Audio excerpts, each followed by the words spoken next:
মা আমি যখন বাইরে যাই তখন দেখছি তুমি থালা বাসন মাজছো, এখনো তুমি থালা বাসন মাজছো, সে কোথায় গেছে তোমার বৌমা? বাচ্চা মানুষ, ঠান্ডা লেগে যাবে।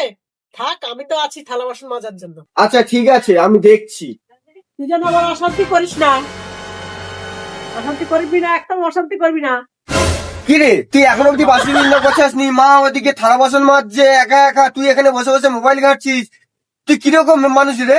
আমি পারবো না ওসব করতে এই ঠান্ডায়। তোমার মা করছে করুক না, তা কি হয়েছে? তোমাদের তো সমস্যা কোথায়? তুই আজ তাহলে এই বিচার করছিস? আমার ছেলেটাও বড় হচ্ছে, দুদিন পরে সেও বিয়ে করবে, বৌমা আনবে, তুইও শাশুড়ি হবি।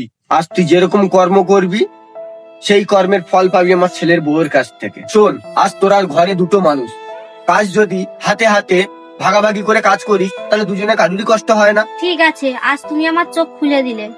হ্যালো বন্ধুরা, তোমরাই বলো আমি ঠিক কাজ করলাম কি ভুল কাজ করলাম।